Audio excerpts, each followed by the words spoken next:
Dag sê almal, my naam is JP Kok, maar almal noem my sommer JP.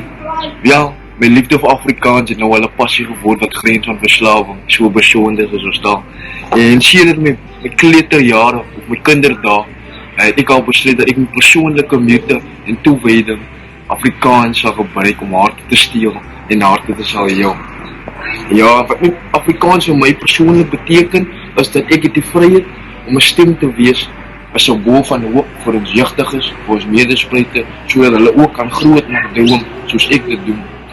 Om voort te bou wat ek huidiglik doen, wil ek meer seremonies, feeste, instellings bywoon waar ek die jong mense kan aanspoor, inspireer, om hoogtes te bereik in hierdie wonderlike taal.